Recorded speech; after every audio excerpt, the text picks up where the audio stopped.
उवज्झायानं नमो लोये सब्बसाहुणं एषो पंचनमुकारो सब्बपावपणासनो मंगलाणंच सव्वेसीं परमं हवै मंगलम। આપણે બે દિવસથી સમ્યક્ત્વ સડસ્થાન ચૌપઈ એ નામનો આ ગ્રંથ ચાલુ કર્યો છે, જે આત્માઓમાં વિતરાગ પરમાત્મા પ્રત્યે પૂર્ણ શ્રદ્ધા અને પૂર્ણ વિશ્વાસ છે કે સર્વજ્ઞ ભગવંતો ત્રિકાળ જ્ઞાની હોવાથી અને મોહ દશા વિનાના હોવાથી ક્યારેય અંશ માત્ર પણ જૂઠું બોલે નહીં, કારણ ત્રણેય કાળનું પૂરું જ્ઞાન છે, રાગ દ્વેષ વિનાના શુદ્ધ આત્મા છે, એમનું વચન સંપૂર્ણ સત્ય છે। આવી જાતની જે પરમાત્મા ઉપરની શ્રદ્ધા એનું નામ સમ્યક્ત્વ। સમ્યક્ત્વ સાચી દિશા। હવે જેને સાચી દિશા આવી હોય, જેનામાં આવો સમ્યક્ત્વ ગુણ પ્રગટ્યો હોય, એ આત્મામાં સટ સ્થાન 6 સ્થાન આવા પ્રગટ થાય છે। 6 સ્થાન એટલે પહેલું એક સ્થાન જો હું બોલું છું આત્મા છે, બીજું સ્થાન આત્મા નિત્ય છે, ત્રીજું સ્થાન આત્મા શુભ અશુભ કર્મોનો કર્તા છે, ચોથું સ્થાન આત્મા શુભ અશુભ કર્મોનો ભોગતા છે, પાંચમું સ્થાન આ જીવ જો ધર્મ કરે તો કર્મોથી છૂટી શકે છે, એટલે મોક્ષ છે, આ પાંચમું સ્થાન। અને મોક્ષે જવું હોય તો એના ઉપાય પણ છે, એ છઠ્ઠું સ્થાન। આ 6 સ્થાનનું આમાં વર્ણન છે। સમ્યક્ત્વ સત્સંગની સંખ્યા એક આવે છે, એ પણ આ યશોવીજી મહારાજ સાહેબે જ બનાવી છે। એમાં 67 ગુણનું વર્ણન છે। કેટલા? 67। એમાંના છેલ્લા જે 6 ગુણ એ આ 6 ગુણ છે। આત્મા છે, નિત્ય છે, કર્મનો કર્તા છે, આત્મા કર્મનો ભોગતા છે, મોક્ષ છે, મોક્ષનો ઉપાય છે। આ 6 સ્થાનોનું વર્ણન પૂર્વના ગ્રંથોમાં છે, અને મહારાજજીએ કાવ્ય રૂપે ગુજરાતી ભાષામાં બનાવ્યું છે। અને આમના પછી આ 350 વર્ષ પહેલા થયા, 17મા સેકમ થયા, એના પછી 250 વર્ષ બાદ, એટલે આપણી અપેક્ષા એ આશરે 100 વર્ષ પહેલા શ્રીમદ રાજચંદ્રજી થયા। એમને પણ આવી આ 6 સ્થાનને સમજાવનારી આત્મસિદ્ધિ નામનું શાસ્ત્ર બનાવ્યું છે। એમાં આ 6 સ્થાનનું વિસ્તાર સાથે વર્ણન છે, પણ એ 100 વર્ષ પહેલાંની હમણાંની ભાષા છે, એટલે ચાલુ આપણી ભાષાનું કાવ્ય હોય તો સેજે વધારે લોકપ્રિય થાય। આ જે કાવ્ય છે એ પણ છે ગુજરાતીમાં, પણ 350 વર્ષ પહેલાંની ગુજરાતી ભાષા છે, એટલે એના કેટલાક શબ્દો આપણે જલ્દી બેસતા નથી, પણ મહાપુરુષોએ આગલા ગ્રંથોમાંથી લીધું છે અને એમનામાંથી પાછલા લોકોએ લીધું છે। આ 6 સ્થાનનું વર્ણન ચાલે છે। ફરી બોલી જાઓ, આત્મા છે, આત્મા નિત્ય છે, આત્મા કર્મનો એમાંથી છુટકારો પણ છે, અને છુટકારાના ઉપાય પણ છે। આ 6 વસ્તુનું વર્ણન આમાં છે। એમાં ગઈકાલે અને પરમ દિવસે 2 દિવસના પ્રયત્ન આપણે લગભગ 24 ગાથા સુધી ગયા. એમાં પહેલું સ્થાન પૂરું કર્યું હતું. આત્મા છે આ વાત આપણે પૂરી કરી. આત્મા નથી એમ જે માને છે એની સામે વાત રજૂ કરી. આત્મા જેવું કોઈ તત્વ નથી આવું જે માને છે એનું નામ ચારવાક દર્શન. કયું દર્શન? ચારવાક. એ 5 ભૂતમય દુનિયા માને છે. પૃથ્વી, પાણી, તેજ, વાયુ અને આકાશ. 5 ભૂતો છે. બાકી બધું જીવ જેવો કોઈ પદાર્થ જગતમાં છે જ નહીં. પણ જેમ ચા ખાંડને દૂધ ભેગું નાખીને ઉકાળીએ તો પીવાય એવી ચા થાય. દૂધમાં તમે છાશ નાખો તો 4-6 કલાકે દહીં થાય. એમ 5 ભૂતો ભેગા કરો એટલે એમાં જીવ ઉત્પન્ન થાય. જીવ જેવું કોઈ તત્વ સ્વતંત્ર છે જ નહીં. એમાં ચેતના પ્રગટ થાય અને એમાંથી એકાદું ભૂત ઓછું થઈ જાય એટલે ચેતના નાશ પામી જાય. ચેતના એટલે જ્ઞાન. આવું ચારવાક દર્શન માને છે. એક ચારવાક દર્શન બનાવનારા બૃહસ્પતિ નામના ઋષિ થયા. એમણે આ શાસ્ત્ર બનાવ્યું છે સંસ્કૃત ભાષામાં. એમાં એક શ્લોક મેં કાલે કીધો હતો, આજે હું ફરી કહું. એમના બધા આવા ઘણા શ્લોકો છે. એમનું કેવું આમ છે કે યાવત જીવે સુખમ જીવે ઋણમ કૃત્વા ઘૃતમ પીવે. જ્યાં સુધી જીવીએ ત્યારે ખૂબ સુખે જીવવું. બહુ સુખે જીવવો જ પૈસા જોઈએ ને, તો કે ઋણમ કૃત્વા ઘૃતમ પીવે. દેવું કરીને પણ ઘી પીવું. ગામના પૈસા લઈને પણ માલ મલિદા ખાવા. કેમ? ભસ્મીભૂત છે દેહ છે. આપણે મરી જઈએ ને આપણું શરીરને લોકો બાળી નાખે. પુનરાગમનમ કુત. ફરી આપણે અહીંયા આવવાનું છે જ કાં? મૂળું જ બતાવવાનું નથી. દેવું જણે પૈસા આપ્યા છે એ રોશે. આપણે શું લેવા દે? એટલે આ ભવે ગયો ભવે નથી, આગલો ભવે નથી. માત્ર 5 ભૂતો ભેગા થવાથી એમાં જીવ પ્રગટ થાય છે, એ બને છે. અને એમાંથી એકાદ ભૂત ઓછું થઈ જાય એટલે જીવ ત્યાં પૂરો થઈ જાય છે. અને એવો દાખલો આપે છે આપણા મગજમાં, એની વાત બેસી જાય એવો આ દીવાનો દાખલો આપે છે. હવે અત્યારે તો આપણે ઇલેક્ટ્રિસિટી છે, પણ 350 વર્ષ પહેલાં જ્યારે બન્યું ચારવાક મત ચાલતો હતો વધારે, ત્યારે જૂના જમાનામાં કોળિયાના દીવા. બોલો, કોળિયું, તેલ, દીવે, દિવાસળી, અનુકૂળ પવન, આ 5 વસ્તુ હોય એટલે દીવો પ્રગટ થાય. અમારે કાં તો દિવેટ બળી જાય, કાં તો કોળિયો ફૂટી જાય, કાં તો તેલ ખૂટી જાય. એક ભૂત ઓછું થઈ જાય એટલે દીવો બુઝી જાય. એમાં આત્મા પણ 5 ભૂતોમાંથી બનેલો છે. અને આ ભૂતોમાંથી બનેલા આ આત્મામાં કાં તો શ્વાસ ખૂટી જાય, કાં તો પાણી ખૂટી જાય, કાં તો એનું અવકાશ ખૂટી જાય, એ મરી જાય.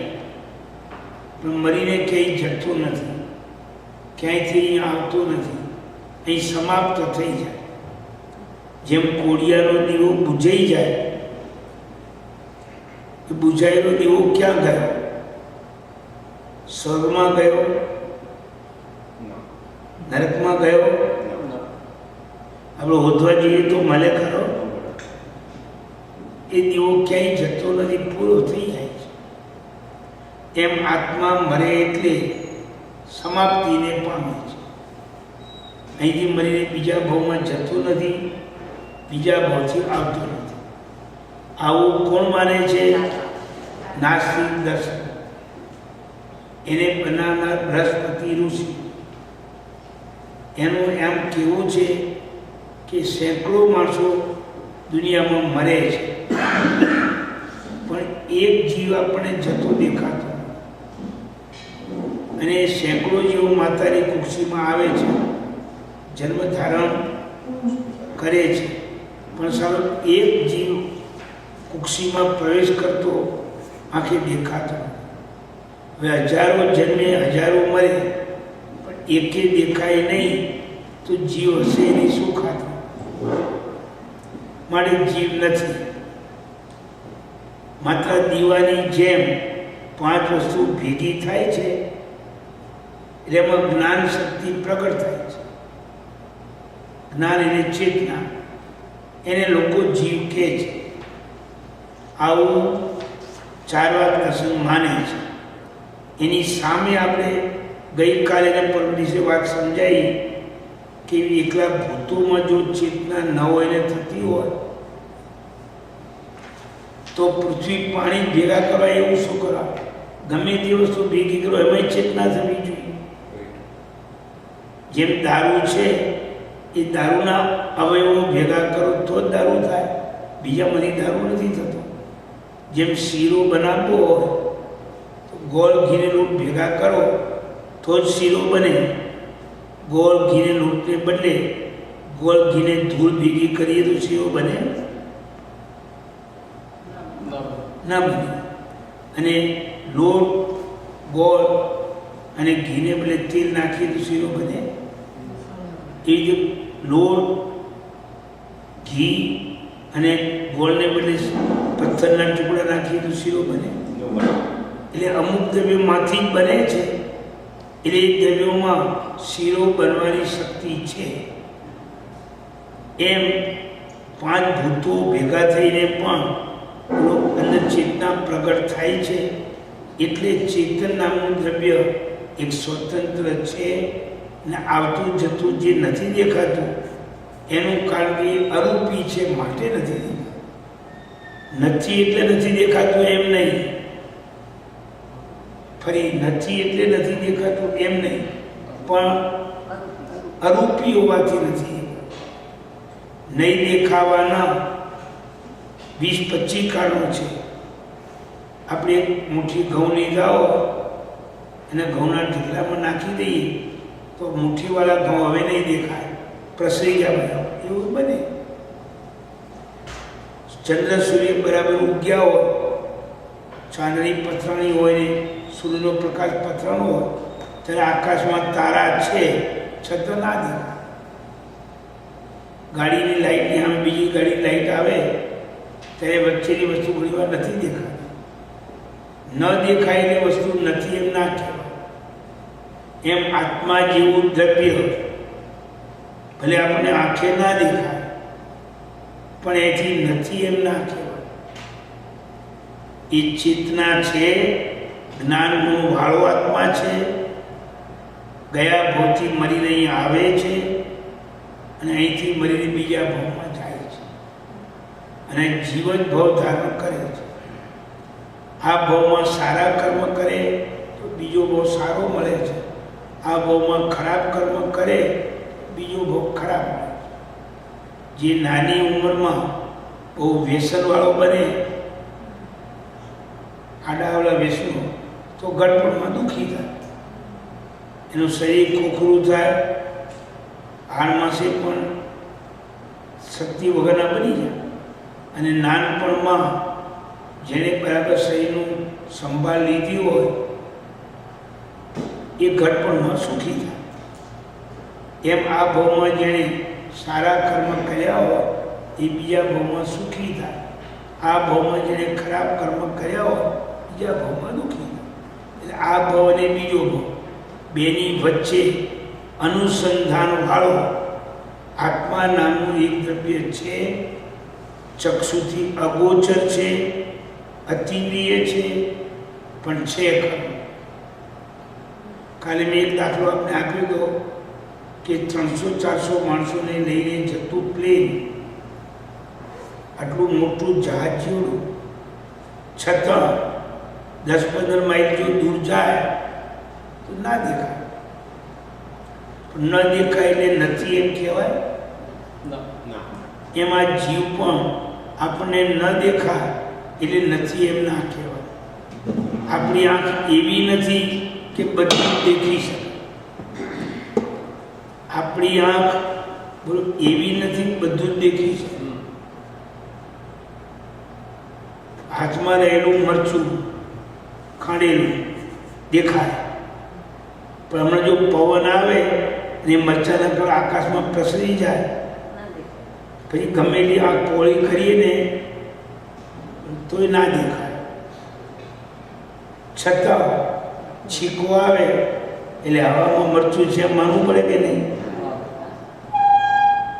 આવા બધા દ્રષ્ટાંતથી સમજીશું તો સમજાશે કે બધી વસ્તુઓ આપણને આંખે દેખાય એવી આંખ જ આપણને નથી મળી.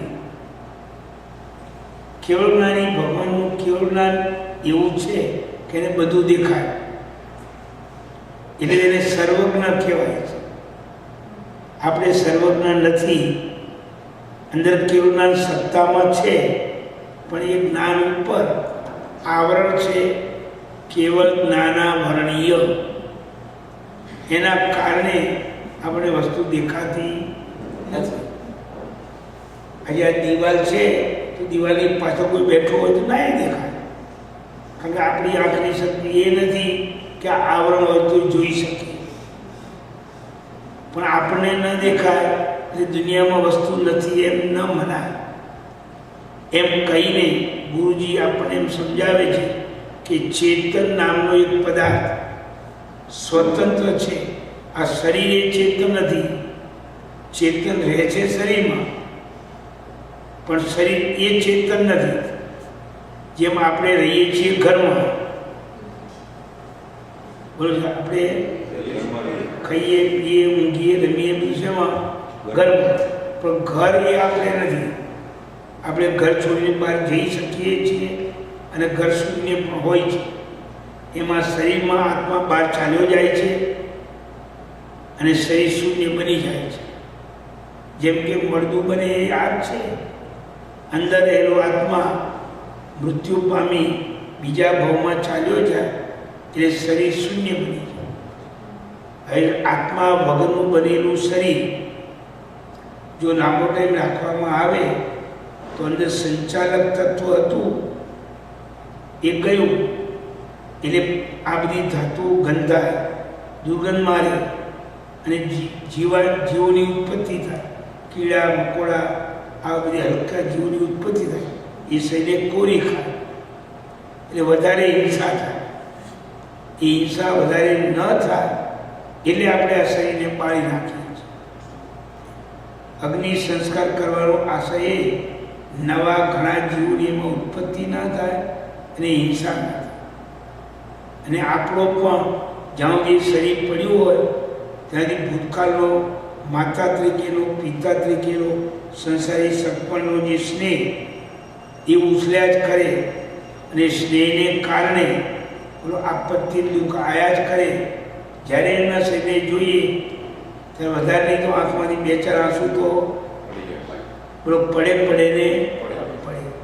એટલે હવે એ જીવ વગરનું શરીર કામ આવે નહીં અને જીવ ઉત્પત્તિ થાય નહીં, મોહ થાય નહીં એટલે આપણે એનો નાશ કરીએ. પણ શરીર એ જીવ નથી. શરીરની અંદર રહેનારો, શરીરને હાચવનારો, શરીર દ્વારા સંસારનો બધો વ્યવહાર કરનારો જીવ દ્રવ્ય શરીરમાં જુદું છે. આ પહેલું તત્વ થયું, આત્મા છે. હવે બીજી વાત કે જો આ શરીરમાં આત્મા છે તો એ આત્મા બનાવ્યો કોણે, ક્યારે બન્યો, ક્યાં સુધી ટકશે, ક્યારે એનો નાશ થશે, આવા પ્રશ્નો આવે. એની સામે બીજું પદ છે, આત્મા નિત્ય છે. અર્થાત આત્મા નામનું દ્રવ્ય કોઈએ બનાવ્યું બી નથી, કોઈ એનો નાશ કરનાર પણ નથી. અનાદિકાળથી આત્મા નામનું દ્રવ્ય આકાશની જેમ સ્વયં છે અને સ્વયં રહેશે. આ માનવપણું કે પશુપણું જે એને પ્રાપ્ત થાય છે એનો પર્યાય છે. શું છે? અને દરેક વસ્તુ પર્યાયથી બદલાતી છે, દ્રવ્યથી નિત્ય છે. જેમ આપણે બી ચૂંટણીમાં કોઈ ચૂંટાયા હોય ભાઈ અને હિન્દુસ્તાનના વડાપ્રધાન બન્યા હોય તો વડાપ્રધાન પણ ચૂંટણીમાં જાહેર થયું ત્યારે સાબિત થયું ને સહી સિક્કા થયા ત્યારથી વડાપ્રધાન પણ ચાલુ થયું. એટલે વડાપ્રધાન પણ આની આદિ છે, પણ એની 5 વર્ષની મુદત હોવાથી 5 વર્ષે વડાપ્રધાન પણ ચાલી જાય છે, પણ માણસ રહે છે. વડાપ્રધાન પણ પદ જતું રહે છે, પણ એ પદે બેઠેલો જીવ રહે છે. એવી રીતે આપણું મૃત્યુ થાય ત્યારે માનવપણું જાય છે, પણ માનવપણું જે પામ્યો હતો એ પદાર્થ રહે છે. એ પદાર્થની કૂતરામાં, બિલાડામાં, વાઘમાં, સિંહમાં, ગાય, ભેંસમાં નવો ભાવ પામે છે, અથવા દેવનો ભાવ પામે અથવા નારકીનો ભાવ પામે છે. એટલે જીવ નામનું દ્રવ્ય અનાદિકાળથી છે, અનંતકાળ સુધી રહેશે. નવા નવા પર્યાયોથી પલટાય છે, પણ દ્રવ્ય સર્વથા નાશ પામતું નથી. હવે પહેલું પદ ચારવાકની સામે હતું, એમાં બીજું પદ કયું? આત્મા નિત્ય છે. આ પદ બૌદ્ધની સામે છે. બૌદ્ધ દર્શન આવું માને છે, સર્વમ ક્ષણિક, બધી વસ્તુ ક્ષણિક છે. એક ક્ષણ રહે છે, બીજા ક્ષણ નથી. એમાં બધા શરીરમાં રહેલો જીવ એક ક્ષણ રહે, બીજા ક્ષણે નવો આવે, ત્રીજા ક્ષણ ઓર નવો આવે, ચોથા ક્ષણે ઓર નવો આવે. ક્ષણે ક્ષણે જીવ બદલાય છે. હવે એને કોઈ પૂછે કે જો ક્ષણે ક્ષણે જીવ બદલાતો જ હોય તો મેં કાલે કોઈના 500 રૂપિયા ઉછીતા લાયા અને આજે આપવાનો કાળ પાક્યો તો લાવનારો જતો રહ્યો. બોલો, લાવનારો તો મારે શું લેવા દે? મારે શું કામ આપવા જોઈએ? આવો કદાચ કોઈ એમને પ્રશ્ન કરે તો એનો જવાબ એ લોકો આવો આપે છે કે તમારો આ જીવ જતો રહ્યો, એના સ્થાને જે આવે છે એ એનો ભાગીદાર બને છે. જેમ રાજા જતો રહે પણ બીજો રાજા ચૂપ થઈને આવે, જેમ આપણે અત્યારે કોંગ્રેસનું રાજ્ય હમણાં ગયું અને ભાજપનું રાજ્ય આવ્યું. હવે એ સરકારની તિજોરી જો પૈસાથી ભરેલી હોય તો લાભ પણ નવા આવનારે મળે, અને સરકારની તિજોરી પેલો ખાલી ખમ હોય તો એને ભરવાની જવાબદારી પણ આવે એના ઉપર પડે. ખાલી ખરી પેલા ભરવી પડે કોને? નવા આવનાર. સમજાય છે મારી? એમ આ જીવ પણ ક્ષણે ક્ષણે બદલાય છે, નવો નવો છે. જે નવો જીવ આવે એ જૂના જીવને અનુરૂપ ચાલે. જૂના જીવે દેવું કર્યું બીજાને દેવું રહે, જૂના જીવે વધારે ઘણું ભેગું કર્યું બીજાને એનો લાભ મળે. એને અનુરૂપ જીવ ક્ષણે ક્ષણે નવો નવો આવે છે, પણ જીવ જુદો આવે છે. આવું કોણ માને છે? બૌદ્ધ દર્શન. એની સામે આપણા આચાર્ય સમજાવે છે આ વાત તારી બરાબર નથી. ક્ષણે ક્ષણે જીવ બદલાઈ જાય, બીજો આવે તો પેલાના જીવે શું કામ કર્યું હોય, શું ન કર્યું હોય એ બધું પોટલું આને સંભાળવું પડે. કેટલું ભૂલી જવાય, કેટલું રહી જાય. આવું જગતમાં બનતું નથી. તમે 200, 500, 1000, 5000 જેને આપ્યા, જેની પાસે લીધા હોય બધું મગજમાં બીજા ક્ષણે રહે છે. એટલે નવો નવો જીવ આવે છે એ વાત બરાબર નથી. અનાદિકાળથી આપણો જીવ બધાનો છે અને એ જીવ શરીરમાં રહે છે. માત્ર એનું રૂપાંતર થાય છે, પર્યાય બદલાય છે.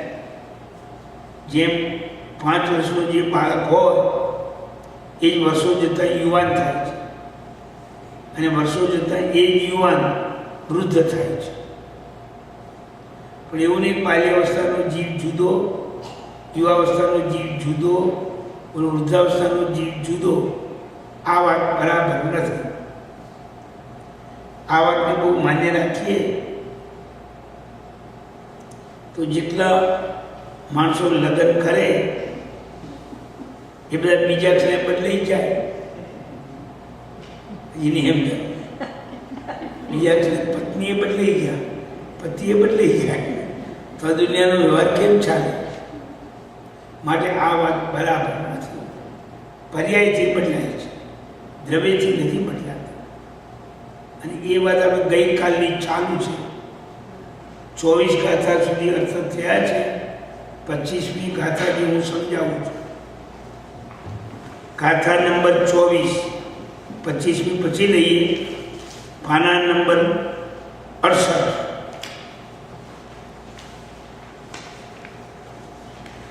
जो क्षण नाश तणो तुझे धन तो हिंसाથી પૂર્ણ નિબંધ વિસદૃશ ક્ષણનો જે નિમિત્ત હિંસક તો તુજ મની અપવિત્ર. ગાથા 24મી. આપણે એને કહીએ છીએ ને એને લોકોને બૌદ્ધ દર્શન, જે સર્વ વસ્તુ ક્ષણિક માને છે એને. જો ક્ષણ નાશ તણો તુજ ધન, જો બધી વસ્તુ ક્ષણે ક્ષણે નાશ જ પામે છે, બદલાઈ જાય છે, નવી જ આવે છે, આવો જો તારો ધંધો છે, આવી તારી માન્યતા છે, તો હિંસાથી તું નિબંધ. આમ જો આપણે ગમે એટલા જીવની હિંસા કરીએ ભાઈ તો એ શું વાંધો? કારણ શું? આમ જે પેલો જીવ ક્ષણિક હોવાથી મરવાનો જ હતો, સામેનો જીવ ક્ષણિક હોવાથી મરવાનો જ હતો, આપણે એના ઉપર શસ્ત્ર ચલાવ્યું તો ખોટું શું કર્યું? આવું બનવાનું જ હતું.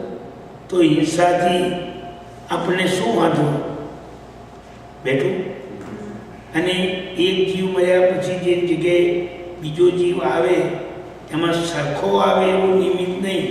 પણ એ શું કહે છે કે તમે પુરુષ છો, માનવ છો, તો એ જીવ ક્ષણિક હોવાથી બીજા ક્ષણે માનવ જ આવે, પુરુષ જ આવે, એમ સદૃશ આવે.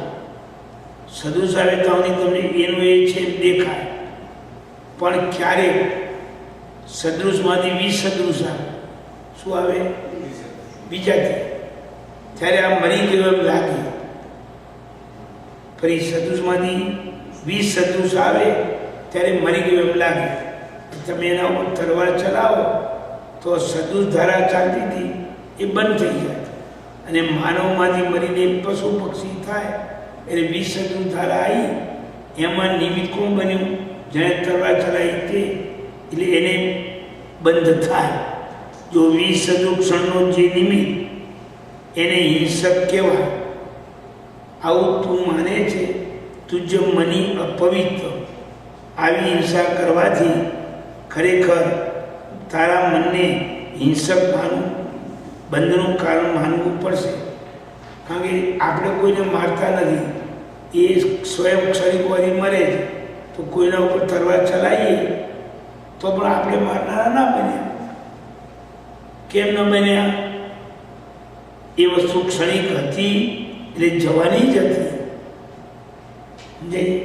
તો પછી ગમે તે લોકો ગમે તે હિંસા કરે કેમ ચાલશે સંસારમાં?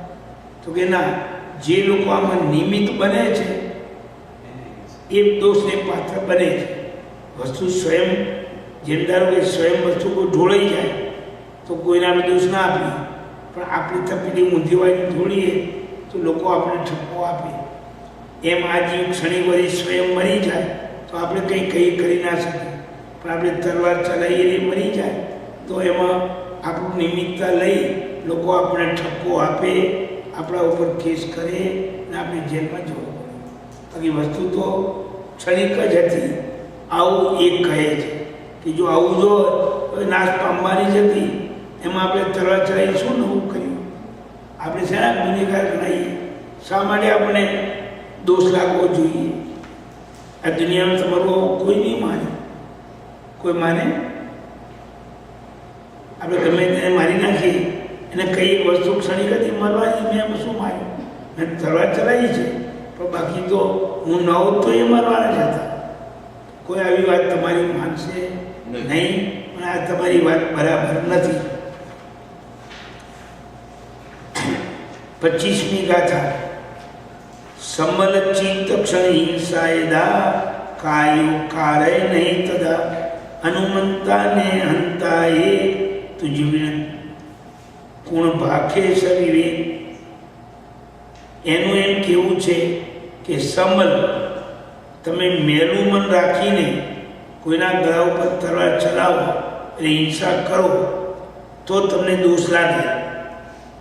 એ કે અમે ભલે મેલું મન રાખીને કોઈની હિંસા કરીએ, પણ તમારું મત તો એ છે બધી વસ્તુ ક્ષણિક જ છે, તો એ મરવાની જ હતી, એમાં અમારા મનને શું દોષ? ખ્યાલ આવ્યો? તો આ તમારો બચાવ બરાબર નથી. તો જો સમર ચિત્ત ક્ષણ, મેલું ચિત્ત, હું એને મારી નાખું, હું એને ખાસ કરી નાખું, આવા વિચારો વાળું જે ચિત્ત ક્ષણ છે એ જ્યારે આવું મેલું હોય ત્યારે હિંસા કહેવાય. કાય યોગ કાર્ય નહીં થતા, પણ આ કાયાથી કોઈની હિંસા થતી નથી, એ સમયે સમયે મરવાનું જ હતું એટલે હિંસા થઈ છે. આવું જો કહેશો તો હનુમંતા નહીં હંતા, તો કોઈ આ જીવ મારે તો સારું એવું અનુમોદન કરનારે ના રહ્યું, કોઈ હણનારે ના રહ્યું. આ વસ્તુ સ્વયં પોતાના ભલે ક્ષણિક હોવાથી નાશ પામવાની છે. કોઈ આપણે કોઈને હણનારા નથી, કોઈને મારી નાખીએ તો આપણે હણનારા ના બન્યા. આ વસ્તુ આવી હતી જ. બેઠું આવું માનવું આ દુનિયામાં વ્યાજબી નથી. આવી ઊંધી માન્યતા, હે બૌદ્ધ, તારા વિના કોણ બીજું માને? અરે તારી આ વાતમાં કોઈ સંમત નહીં થાય. તુજ્ય વિના પૂર્ણ ભાખે સવી. કોઈને પણ પૂછો તો આ વાતમાં તરત સંમતિ નહીં આવે કે દરેક વસ્તુ ક્ષણે ક્ષણે નાશક પામવાની છે. તમે તલવાર ચલાવો તોય ભલે, બોલો ના ચલાવો તોય જીવ મરવાનો છે. આ વાત કોઈને ગળે ઉતરે નહીં, અને ક્ષણે ક્ષણે મરવાનું જ હોય તો લોકો કમાવાનો પ્રયત્ન કરે, ઘર બાંધવાનો પ્રયત્ન કરે, ઇજ્જત જમાવવાનો પ્રયત્ન કરે કે 50 વર્ષ જીવીશું ત્યાં સુધી આપણે આ ઘર કામ આવશે. આ બધી કલ્પના કેમ બેસે? જો ક્ષણે ક્ષણે પેલો મરવાનો જ હોય, નવો જીવ જ આપવાનો હોય તો કોઈ આવો મહેનત ના કરે. આપણે એની પાલિતાણા ગયા હોય જાત્રા કરવા અને ધર્મશાળા પૂછ્યા હોઈએ, આપણને ખબર છે કે આપણે ધર્મશાળા ભાડે લીધી છે, 2 દાડા 4 દાડા 10 દાડા જાત્રા કરવાની હોય ત્યાં સુધી રહેવાનું છે, પછી જવાનું છે. હવે જવાનું છે એવી ખબર છે, બોલો એટલે ધંધા કોઈ પૈસા ખર્ચીએ ખરા?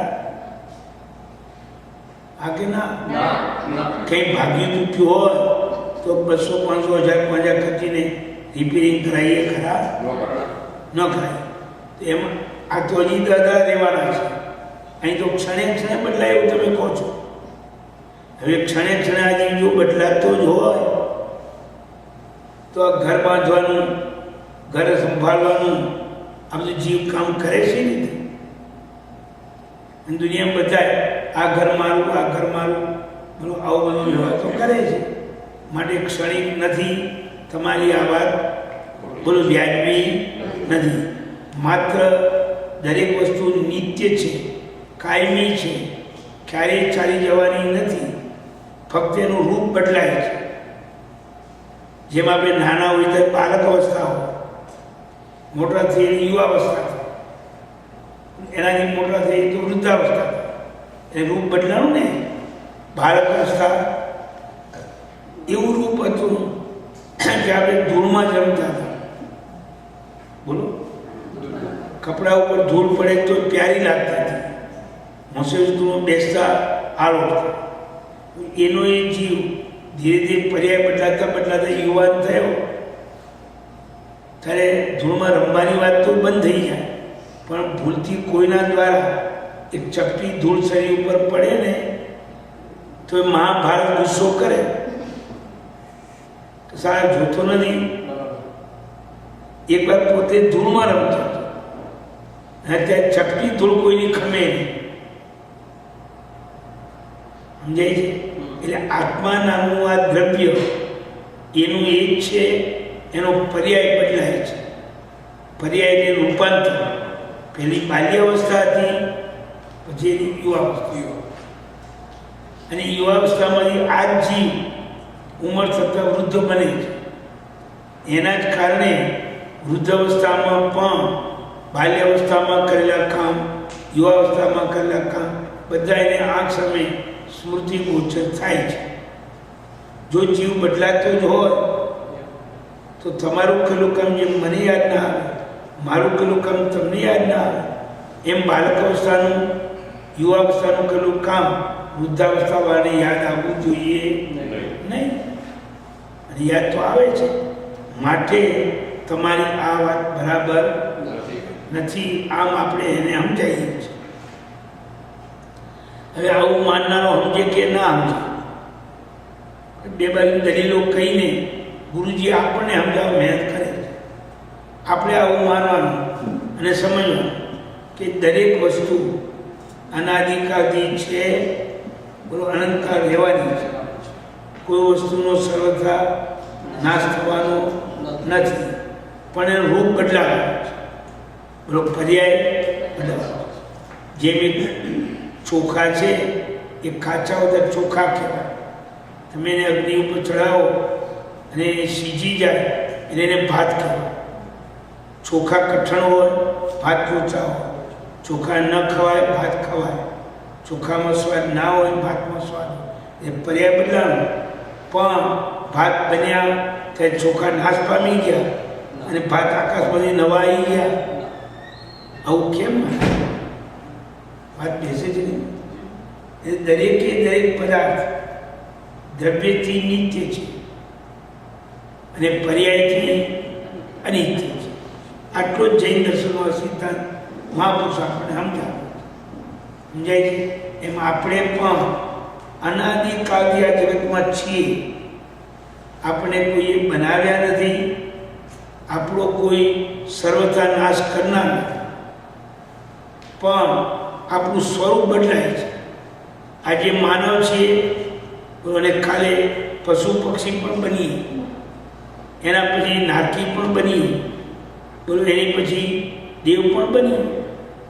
જેમ અહીં તો નથી પણ અમને ખબર, પણ હિન્દુસ્તાનમાં પેલા નાટ કરનારા નટવૈયા આવે ને, એ ઘડીક પુરુષનો વેશ કરીને પાત્ર ભજવે. એ પાત્ર ભજવીએ પછી સ્ત્રીનો વેશ લઈને એનું પાત્ર ભજવવા આવે. એ ભજવી જાય એટલે હોય વિદૂષકનું પાત્ર પહેરીને, કપડાં પહેરીને એનું પાત્ર ભજવવા. બધામાં જીવ એકનો, નવા નવા કપડાં જુદા જુદા પહેરી એવા પાત્ર રૂપે થઈને આવે. એની જેમ આપણો પણ જીવ એકનો, ફરી બોલો છો, આપણો પણ ક્યારેક પુરુષપણે જન્મે, ક્યારેક સ્ત્રીપણે, ક્યારેક પશુપણે, ક્યારેક પક્ષીપણે. જેવા કર્મ કર્યા હોય એવા કર્મ રૂપે આ જીવ પરિણામ પામે છે. આવું ગુરુજી આપણને સમજાવે અને છે બી આવું જગતનું છે. ગુરુજી સમજાવે છે એમ નહીં, આપણને બરાબર મગજમાં બંધ બેસતી વાત આવવી જોઈએ કે જીવ કોઈએ બનાવ્યો નથી. જીવનો ક્યારેય સર્વથા નાશ થવાનો નથી, માત્ર જીવનું સ્વરૂપ બદલાય છે. હવે એમાં આવા સ્વરૂપમાં આપણે ચાલ્યા ના જઈએ, પાડાનું, ભેંસનું, બકરાનું, કૂકડાનું, સાપનું, સિંહનું આવું સ્વરૂપ આપણું ન બની જાય. એટલે આપણે ધર્મ કરીને આવા પર્યાયમાંથી બોલો નીકળીને મોક્ષે જવાની વાત કરીએ છીએ. મોક્ષે ગયેલા જીવો પણ સમયે સમયે નવા નવા પર્યાયને પામે છે. એ પણ નિત્ય તો નથી, પણ આવા દુઃખી પર્યાયને નથી પામતા. એ જ્ઞાનના ઉપયોગથી બદલાય છે. શાની બદલાય છે? આ દુનિયા જેટલી બદલાતી હોય એ બધાને કેળવનાની જોયા કરે. 5 કલાક પહેલાં આપણે બધાને ભગવાન કેળવનાની ઘરે બેઠેલા દેખતા હતા. તમે હું બધા ઘરથી અહીં આવ્યા, બદલો આપણો થયો, પણ જોવા પણ બદલો એમનો થયો. એની એમ જોવા પણ બદલો એમનો થયો. એ હવે બધા આપણને અહીં બેઠેલા દેખે છે ને હવે કલાક પછી આપણે ઘરે જતા રહીશું હોવું ઘરે, એટલે જવાનું આપણે છે પણ ઉપયોગ એમનો પણ બદલાશે. એ તમને અહીં બેઠેલા દેખતા હતા એ ઉપયોગ ચાલ્યો જશે અને એ જ ભગવાન તમને ઘરે બેઠેલા દેખશે. એટલે આ જગત જેમ જેમ બદલાય છે એમ એને જાણવા પણ બોલો એમનો ઉપયોગ પણ બદલાય છે.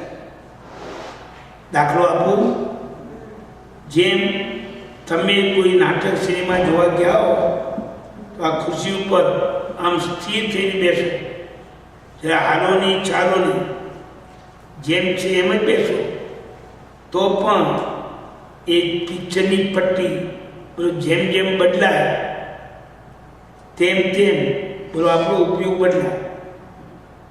ઘડી કોઈ યુદ્ધનું મારામારીનું ચિત્ર આવે બોલો ત્યારે મારામારીનું ચિત્ર આપણને દેખાય, આપણે એવા ઉપયોગમાં પરિણામ પામે. અને ક્યારે કોઈ રાજાશાહી ઠાઠનું ચિત્ર આવે તો એવા પરિણામ. જેમ આપણે સિનેમા જોઈએ અને સિનેમાનું ચિત્ર જેમ બદલાય એમને જોવા પડે આપણે બદલાઈએ છીએ, એમ ભગવાન ઉપર બેઠેલા આ ત્રણેય લોકના જીવોનું ચિત્ર દેખે છે. નહીં વાત સમજાય? ત્રણેય લોકના જીવોનું અજીવોનું ચિત્ર જે બદલાય છે એનું સમય સમયનું સ્વરૂપ જોવે છે. એટલે બદલાઈએ છીએ આપણે પણ જોવા પડે એનો પણ ઉપયોગ બદલાય છે. એ રીતે ભગવાનમાં પણ સમયે સમયે પર્યાય બદલાય છે. એમનો આત્મા નિત્ય છે. આપણે પણ મોક્ષે જશું તો આત્મા કાયમ રહેવાનો, પણ જાણવા પણ ઉપયોગ બદલાશે. જેમ જેમ અમે જાણવાની વસ્તુ બદલાય એમ જાણવા પડે જીવનો ઉપયોગ પણ બદલાય છે. એટલે પર્યાયથી સર્વે વસ્તુ અનિત્ય છે. પર્યાયથી સર્વે વસ્તુ અનિત્ય. આ ટેબલ છે, આજે ટેબલ પણ આને પામ્યું છે. ખાલી જરૂર ના હોય તો અથવા આપણે જરૂર ભલે હોય તો કોઈનો હાથ પગ લાગી જાય પડી જાય ને ટુકડા થઈ જાય એનો પર્યાય બદલાઈ જાય. એ હવે એ ટુકડા કહેવાય, ખરું કે નહીં? પણ હાવ નાશ નહીં થાય, એનું અસ્તિત્વ દુનિયામાં રહેવાનું. એટલે ભંગાર કાં તો વેચવું પડે કાં તો કોઈને ઉપડાવવું પડે, એના પૈસા આપવા પડે. એ ટેબલ નામનું આ દ્રવ્ય, ટેબલ પણ એ કાયમ રહે એમ નહીં, પણ દ્રવ્ય પણ એ કાયમ રહે. આજે પણ એક લાકડા નામનું આ ટેબલ દ્રવ્ય છે, ભાગી જાય ટુકડા થઈ જાય તો એ પૂતગલ દ્રવ્ય રહે. એટલે પૂતગલ નામનું દ્રવ્ય છે, ટેબલ દ્રવ્ય નથી. ટેબલ એનો પર્યાય છે. એમ આપણું પણ માનવ પણ એક પર્યાય છે, જીવ એ દ્રવ્ય છે. એમ જ્ઞાનીઓએ મૂળ 6 દ્રવ્ય જોયેલા છે. આ જગતમાં કેટલા દ્રવ્ય છે? એક ધર્માસિકાય, અધર્માસિકાય, આકાશાસિકાય, જીવાસિકાય, પૂતગલાસિકાય ને કા. એ 6માં વધારે 2 દ્રવ્યો આપણા બહુ વ્યવહારમાં દેખાય છે, જીવ અને પૂતગલ. બીજા દ્રવ્યો વ્યવહારમાં બહુ દેખાતા નથી. ધર્મ અધર્મ અને આકાશ બહુ દ્રષ્ટિગોચર નથી થતા. નાનીઓ કે છે. ગાથા 26. ખલપિંડીને માણસ જાણી પચે તેને ગુણની હાનિ, નરને ખર જાણી નવી દોષ કહ્યું બુદ્ધને તે હતી. હવે બૌદ્ધ દર્શનમાં આવી વાત લખી છે. આમ જો ભાઈ કે માંસનો પિંડ હોય, બોલો માંસનો પિંડ હોય, પણ એને માણસ છે માંસનો નહીં, ખોળનો પિંડ. ખોળ આપણે ગાય પર ખાય ખોળ, ખોળના પિંડને આ માણસ છે એમ સમજીને કોઈ જો એને પકવે ખોળ નહીં, પણ મનથી માને છું હું માણસને પકવું છું તો એને હિંસાનો દોષ લાગે, હિંસાનો દોષ લાગે. અને હોય માણસ પણ એને ખોળ સમજીને મારે કે પકવે તો દોષ લાગે નહીં. બીજી લીધી નરને ખડ જાણી, નર એટલે માણસ એને ખોળ છે એમ જાણીને પકવે એટલે કોઈ માણસને મારી નાખે, એના માંસને પકવે તો નવી દોષ કહી કોઈ દોષ લાગે. આવું એ બહુ તમારા સિવાય કોણ કે તમે જ આવું આડા ઉસકો એમ કરી એનું ખંડન કરે. માણસને ખોળ સમજીને તમે પકો દોષ ના લાગે, અને ખોળને માણસ સમજીને પકો તો દોષ લાગે. સમજાય છે? એટલે એમને તો માંસાહારનો વ્યવહાર વધારે ચાલે છે. આ વાત બરાબર નથી, કંઈક સમજો. સામાન્ય માણસને પણ કોઈને પૂછો કે ભાઈ આપણે કોઈને મારી નાખીએ તો હિંસાનો દોષ લાગે ને? આપણને કોઈ મારી નાખે તો એના ઉપર જેમ આપણે ગુસ્સે થઈએ એમ આપણે કોઈની હિંસા કરીએ તો એ કેમ વ્યાજબી કહેવાય? એટલે માંસનો વ્યવહાર કે મારવાનો વ્યવહાર કેમ થાય?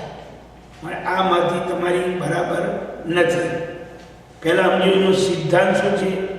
આપણો સિદ્ધાંત એ છે કે દરેક વસ્તુ નિત્યાનિત્ય છે. કેવી છે? દ્રવ્યથી નિત્ય, પર્યાયથી અનિત્ય. ફરી બોલું, દ્રવ્યથી પર્યાય. બેઠું તમે આ એના જન્મ્યા ત્યાંથી જીવો તો એના એ જ છો, પણ જન્મ્યા ત્યારે નાની અવસ્થામાં બાળક હતા, મોટી અવસ્થામાં યુવાન થયા, એમાંથી માતા પિતા બન્યા અને એમાંથી વૃદ્ધ બન્યા, એ પર્યાયથી બદલાયા. પણ દ્રવ્ય તેનું તે જ છે, એટલે નિત્યાનિત્ય છે. આ તો એક ભાવની વાત છે, પણ એ ભાવથી બીજા ભાવમાં જીવ જાય તો પણ માનવ પર્યાય જાય ને પશુ પર્યાય આવે, અથવા માનવ પર્યાય દેવ પર્યાય બદલાય. પણ જે જીવ માનવ રૂપે છે એ જીવ દેવ રૂપે થાય છે. દ્રવ્ય નિત્ય છે. હવે એને બદલે આ વાત ન સ્વીકારીને બધી વસ્તુને ક્ષણિક માની છે. એમનું આ સિદ્ધાંત છે સર્વમ ક્ષણિકમ. સર્વ વસ્તુ ક્ષણિક. એક સમયનો જીવ હતો એ ગયો, બીજા સમયે એની જગ્યાએ એને અનુરૂપ નવો આવ્યો. હજુ બધું વસ્તુ ક્ષણિક જ હોય તો કોઈને ગમે તેને તમે મારી નાખો તો દોષ કાં લાગે? મરવાનો જ હતો, ક્ષણિક હતો એટલે મરવાનો જ હતો ને. હજી નહીં તો દયા પાડવાનું કે કોઈ દાનશાળા ચલાવવાનું રહેતું જ નથી. એટલે તમારા શાસ્ત્રમાં જે આવું કીધું છે, સંગ ભક્તિ એટલે માનસી કરો, દોષ નહીં તીમ ઉચ્ચરો, એ મોટો છે તું અજ્ઞાન, જોજો બીજું અંગ પ્રદાન. એમના શાસ્ત્રોમાં આવું વાક્ય છે કે આમ જો અજમાસી શબ્દ છે, અજ એટલે બકરો, માસી એટલે માંસ. બકરા વગેરે પશુઓનું માંસ મેળવીને સંગ ભક્તિ કરો, સંઘના લોકોને જમાડો. બકરાનું બોલો માંસ મેળવીને સંઘના લોકોને જમાડો. દોષ નહીં ત્યાં, એમાં કોઈ દોષ નથી. આવું ઉચ્ચરો, આવું તમે કહો છો, તમારા શાસ્ત્રમાં આવી વાત આવે છે. એ મોટો છે તું અજ્ઞાન. આજ તમારી મોટી અજ્ઞાન દશા છે. કોઈ નાના જીવને મારીને મોટાને જમાડીએ, આ કેમ ચાલે? અને આ વાત કોઈના પણ મગજમાં બુદ્ધિમાં કેમ બેસે? આ વાત અમે તર્કથી તમને કહીએ છીએ, તર્ક સિવાય શાસ્ત્રનો પાઠ પણ તમને આપીએ છીએ. જોજો બીજું અંગ પ્રધાન. પહેલું અંગ આચાર અંગ સૂત્ર અને બીજું સુયકડા. સુયકડા સૂત્રમાં આ સ્પષ્ટ વાત લખી છે કે નાના જીવની પણ હિંસા કરીએ તો હિંસાનો દોષ લાગે. શક્ય બને એટલું હિંસા ઓછી કરવાની વાત હોય એને બદલે આવી વાત કરવાની. બકરા કુકડાને કોઈ નાના જીવોને મારીને એનું માંસ તમે ખવડાવી લોકોની ભક્તિ કરો, એ ભક્તિ કેમ કહેવાય? ખ્યાલ આવ્યો? એમ કરીને આપણે એને સમજાવવા મહેનત કરીએ છીએ. ગાથા 28. હણીએ જે પર પર્યાય હશે દુઃખ ઉપાયો નહીં સંકલેશ, એ ત્રિવિધ હિંસા જીનકથી પર શાસ્ત્રે ન ઘટે મૂળથી. જૈન શાસ્ત્રમાં 3 પ્રકારની હિંસા બતાવી છે. જો તમે નામ સાંભળ્યા હોય તો એક સ્વરૂપ હિંસા, એક હેતુ હિંસા અને બીજી અનુબંધ હિંસા. હિંસાના 3 પ્રકાર બોલો: સ્વરૂપ હિંસા, હેતુ હિંસા, અનુબંધ હિંસા. આવું જીન કથી જીને ચોખાંતે આવું કહ્યું છે. કેટલી હિંસા? 3 પ્રકારની. તો જો હણીએ જે પર પર્યાય, બીજાના પર્યાયનો નાશ કરીએ, એ પહેલી હિંસા સમજાય છે. સ્વરૂપ હિંસા, જેમ કોઈ બોકડાને મારી નાખીએ, બકરાને મારી નાખીએ, સાપને મારી નાખીએ, વીછીને મારી નાખીએ. જેનો જે પર્યાય બન્યો છે, જે જીવનો જે પર્યાય બન્યો છે એને મારી નાખીએ, એ કહેવાય સ્વરૂપ હિંસા. અને બીજી અશેષ દુઃખ ઉપનાવ્યું, બીજાને દુઃખ આપીએ, મારી ના નાખીએ પણ દુઃખ આપીએ, એને હેતુ હિંસા કહેવાય. મારવાનું મરણનું જે દુઃખ એ તમે જીવ લઈ ગયા, આપણે એવું દુઃખ આપ્યું કે એને મરવા બરાબર લાગે, એ હેતુ હિંસા કહેવાય. અને નહીં સંકલેશ, છેલ્લો શબ્દ. આપણે બેઠા બેઠા કોઈના ઉપર ગુસ્સો કરીએ, કોઈને મારવાના વિચારો કરીએ, કસાયવાળા વિચારો કરીએ, પાપ કરવાના વિચારોમાં જોડાઈએ, આને કહેવાય અનુબંધ હિંસા. કઈ હિંસા? અનુબંધ હિંસા. 3 પ્રકારની. બીજાના પર્યાયનો નાશ કરીએ, એ સ્વરૂપ હિંસા. બીજાને દુઃખ આપીએ, એ હેતુ હિંસા. અને બેઠા બેઠા મનમાં દુઃખ આપવાના વિચારો કરીએ, એ અનુબંધ હિંસા. એ ત્રિવિધ હિંસા જીનકથી. આ પ્રમાણે 3 પ્રકારની હિંસા વિતરાગ ભગવંતે શાસ્ત્રોમાં કહી છે. આ 3 પ્રકારની હિંસા પર શાસને ન ઘટે. આ બૌદ્ધ મતમાં ઘટવાની નથી. કારણ તો એક કોઈ પણ વસ્તુ એક ક્ષણથી વધારે છે જ નહીં.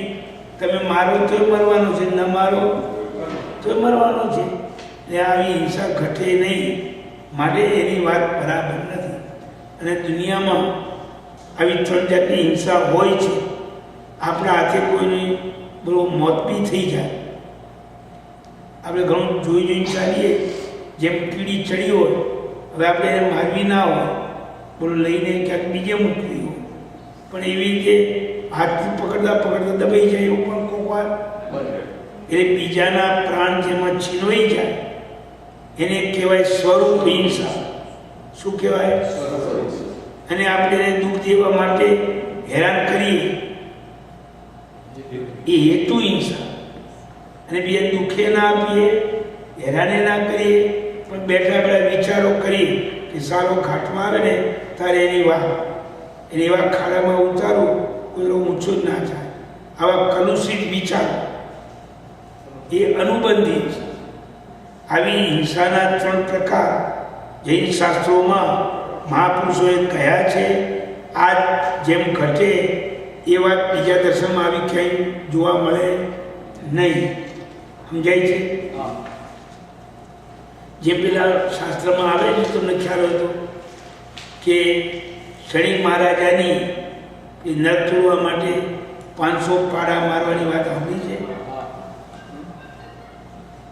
ભગવાને કહ્યું કે તું એક દિવસ જો આ માણસ 500 પાડા મારે જ રોજ, કસાઈ એનું એક દિવસ તું 500 પાડા મારવાનું બંધ રખાવે તો તારી નરક તૂટી જાય. કોણે કહ્યું? ભગવાન મહાવીર સ્વામી. કોને કહ્યું? શનિ મહારાજ ખુશ થઈ ગયા કે હું રાજા છું, સત્તાધીશ છું, ન શું થાય બેઠું. અને ભગવાનનું વચન ખોટું પડે નહીં એટલે એને જે આ પાડાને મારતો હતો એને પકડી દોડેથી જો તમે સાંભળ્યું હોય તો એને કૂવામાં ઉતાર્યો. ક્યાં ઉતાર્યો? હવે પાડા મળે જ નહીં, શું મારે? પાડા ગામમાં હોય, આ ભાઈ કાં છે? કૂવામાં. હવે એક પણ પાડો એના હાથમાં આવે નહીં તો મારે કાંથી? માટે મારે આજની રાત એને અહીં રાખવો છે એટલે એ 500માંથી એકે પાડા નહીં મારે, મારે નરકમાં નહીં જવું પડે. ભગવાને કીધું તારી નરક તૂટી જશે. આ કૂવામાં ઉતરેલા માણસે શું કર્યું? રોજની પ્રેક્ટિસ છે ને ભાઈ, રોજની ટેવ છે એ પાણીમાં પાડા ચીતરીને માર્યા. એનો સંસ્કાર છે માટે વાત સમજી. જેમ જે માણસ દારૂ પીવાની લત હોય એ બનાવટી દારૂ બનાવીને પણ પીએ કૃત્રિમ પણ. એ પાણીમાં પાડાના આકાર ચિતરીને પાડાને મારે. બીજા દિવસે શનિ મહારાજે ભગવાને કીધું સાહેબ એને મેં કૂવામાં રાખ્યો, એને એકે પાડો નથી માર્યો એટલે મારી લત છૂટી ગઈ ને. કોણ પૂછે છે? કોને? ભગવાને કહ્યું કે તું પહેલાં એને પૂછી આવ શું કર્યું એને. હવે શરીર એને પૂછવા જાય છે તો બધી બાતમી મળે છે કે ભાઈ પાડા તો હાથમાં નથી આવ્યા, કંકુઆમાં પાડા ક્યાંથી આવ્યા, પણ મેં તો પાણીમાં ચીતરી મારું કામ કર્યું છે. ખ્યાલ? ત્યારે ભગવાન કહે ભાઈ આ જીવનો પર્યાય આવો છે એટલે કહેવાનો અર્થ એ કે આ કઈ હિંસા અનુબંધી ત્રીજી આવી હિંસા, સ્વરૂપ હિંસા, હેતુ હિંસા, અનુબંધી હિંસા. આ અનુબંધી હિંસા એને કરી અને એનાથી નરક તૂટી નહીં. પેલા શનિ મહારાજાને આવી બધી વાતો છે શાસ્ત્રમાં. ગાથા 29. નિશ્ચયથી સાધે ક્ષણભંગ તો ન રહે વ્યવહારે રંગ, નવ સાધે ત્યાં છૂટે તે એસી બુદ્ધ ત્રણેય નવ મેં. આમ જો દરેક વસ્તુ ક્ષણિક જ છે આવું જો તમે એકાંતે માનશો તો તમારી કોઈ વાત ટકશે નહીં. કાલે મેં દાખલો આપ્યો, આજે આપ્યું. કોઈ પતિ પત્ની પરણી ના આવે, બીજા ક્ષણે બધા બદલાઈ જાય. પતિએ બદલાઈ જાય, પત્નીએ બદલાઈ જાય. ક્ષણિક એટલું માનીએ તો બોલો બાપે બદલાઈ જાય, માએ બદલાઈ જાય. તો સંસારના વ્યવહાર કેમ ચાલે? એ લખે છે નિશ્ચયથી સાધે ક્ષણભંગ. જો તમે આવો ક્ષણભંગને માનશો તો ન રહે વ્યવહારે રંગ. આ વ્યવહારમાં કોઈ ઉત્સાહ રહેશે નહીં, એને વ્યવહાર ચાલશે નહીં. આ મારા પિતા, આ મારો પુત્ર, આ મારી પત્ની, આ મારા પતિ, આ મારો ભાઈબંધ, કશું નહીં રહે. કારણ બીજા ક્ષણે બોલો બધું બદલાઈ ગયું. બેઠું એટલે તમે એક વાત તૈયાર કરવા જશો તો બીજા હાથ પાંચ આવશે. એટલે તમારી વાત કેવી થશે? નવ સાંધે તેર તૂટે. ગુજરાતીમાં એક કહેવત છે ને, આમ કરવા જાવ તો આમ વાંધો આવે, આમ કરો આમ વાંધો આવે. આવી થશે. માટે આ બૌદ્ધની આ દ્રષ્ટિમાં નવી મેર જરાય મર્યાદા રહેતી નથી અથવા વાસ્તવિક વાત સિદ્ધ થતી નથી. હવે જૈન મહાત્માએ બૌદ્ધની વાતનું ખંડન કર્યું. એ વચ્ચે બૌદ્ધ ટપકે છે કે તમારી વાતમાં તકલીફ છે, સમજણો નહીં. હવે બૌદ્ધ બોલે છે વચ્ચે કે હું તો ક્ષણિક માનું છું એ તમે મને દોષો આપો છો, પણ તમે નિત્ય માનો છો આત્મા કાયમી છે. બરોબર? હવે નિત્ય માનીએ તો રાગ થાય એમ શું કરવાનું? જેમાં ઘર કાયમી છે આપણું, આ મારું ઘર, મારું ઘર, આ જીવને મમતા ઘટે જ નહીં. ઘટે? ભાડાના ઘરમાં મમતા હોય એટલી અને પોતાનું ઘર હોય તો એમ તમે કહો છો આત્મા ક્ષણિક નથી, સારું ચાલો લાંબો ટાઈમ રહે છે, તો લાંબો ટાઈમ આત્મા રહે છે તો આત્માની મમતા જીવને વધશે. મમતા અને મૂર્છાની આસક્તિ વધે તો ક્યારેય મોક્ષ નહીં થાય. નિત્ય માનવામાં આ તકલીફ છે. માટે હજી પણ હું કહું છું ક્ષણિક માનો. એ તો કે ના જો નિત્યપણાથી નહીં ધ્રુવરા. હવે એનો ગુરુ મહારાજ જવાબ આપે છે આત્મા જરૂર નિત્ય છે, પણ નિત્ય હોવા છતાં એના ઉપર જીવને રાગ થતો નથી. કેમ કે આ સંસારની જે પોઝિશન છે બધી એ બધી દુઃખદાયી છે. ક્યારેક પતિનો વ્યૂ, ક્યારેક પત્નીનો વ્યૂ, ક્યારેક ધનનો વ્યૂ, ક્યારેક આબરૂનો વ્યૂ, બોલો ક્યારેક કંઈ ચાલ્યું જાય. લીલુંછમ કશું ક્યારેય રહેતું જ નથી. એટલે વસ્તુ નિત્ય, આત્મા નિત્ય હોવા છતાં એની આજુબાજુની પોઝિશન બદલાય છે, એટલે જીવને એમાં રાગ થતો નથી. અને એમાં જ્ઞાનીનો યોગ મળે કે આ સંસારની બધી વસ્તુ અસાર છે, આજે છે કાલે ના હોય, પણ એ જીવ તું એને કાયમી ન માન. અને એમાં અંજાની આવી કોઈ જ્ઞાનીની વાણી મળે તો આત્મા ભલે નિત્ય છે પણ એને કંઈ રાગ થાય એવો નિયમ નથી. નિત્યપણાથી નહીં દૂર. આત્મા નિત્ય માનવાથી રાગ અવશ્ય થાય એવો નિયમ નથી. પણ ઉલટો આત્મા સંભાવમાં શેમાં આવે? સંભાવમાં કે આ પોઝિશન જે મળી છે એ જીવીએ ત્યાં સુધી છે. મર્યા પછી આ જીવ નરકમાં જાય, નિગુજમાં જાય, દેવલોકમાં જાય, કોઈ ઠેકાણું નહીં. મારે જેટલું બને એટલું હું મારા આત્માનું બોલો કલ્યાણ સાધી લઉં અને આત્માને સંભાવમાં લાવું. ઘણો રાગ ન કરું, ઘણો દ્વેષ ન કરું. ઉલટી વાતને આવી સમજાય છે અને સંભાવે આત્મા સંભાવમાં આવે છે તેનો નહીં લાગ. એને જરાય રાગનો અંશ લાગતો નથી.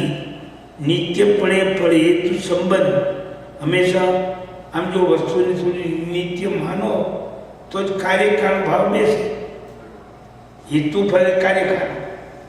જેમ ધારો કે તમે ચા બનાવવા ગયા અને ચા ને દૂધ ને ખાંડ બધું ધારો કે ઉભરો આવ્યો એટલે બીજું થોડું દૂધ નાખી ઉભરું બેહાડે. હવે એ વસ્તુ નિત્ય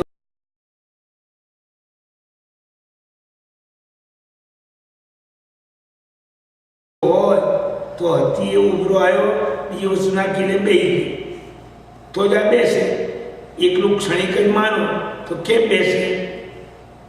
અથવા તો બીજું કે આત્મા નિત્ય છે માનો તો તમે રહેવા માટે ઘર વસાવો, બધું સંસારના બધા વ્યવહારો માટે પતિ પત્નીનો સંબંધ માણો, તો બધું રહેવાનું હોય તો જ બેસે. જો ક્ષણ પછી બદલાવાનું જ હોય, બધું ક્ષણ પછી તો આ બધી માથાપોર કોણ કરે? નિત્યપણું માનો તો ફળ હેતુ સંબંધ, તો જ ફળ હેતુ કાર્યકાળ સંબંધો બેસે, નહીં તો ચાલે અંધોવન. જો તમે નિત્ય નહીં માનો અને એટલું ક્ષણિક માનશો તો મારા માટે આ મારું આન, મારા ભાઈનું આન, મારા બાપનું આન, આ બધી વાત અંધોવન, આંધળાની પાછળ આંધળા જેવું થશે. કારણ કે આપણે કાયમ રહેવાનું જ નથી તો આ મારું છે કેવી રીતે કહેવાય? તમે કમાઈને ઘર વસાવ્યું, વસાવ્યું આમ તમે જતા રહ્યા ક્ષણિક છો, બીજા ક્ષણે નવો જીવાય તો આ ઘર મારું છે કેમ કહેવાય? સમજાય છે? તો જગતનો કોઈ વ્યવહાર ચાલશે નહીં. માટે વસ્તુ ક્ષણિક નથી. દ્રવ્યથી નિત્ય છે, પર્યાયથી અનિત્ય છે. બે ભેગું. દ્રવ્યથી નિત્ય અને પર્યાયથી ક્ષણિક. એટલે ભગવાને નયો પણ બે બતાવ્યા. નયો એટલે વિચાર કરવાની સરળી રસ્તો.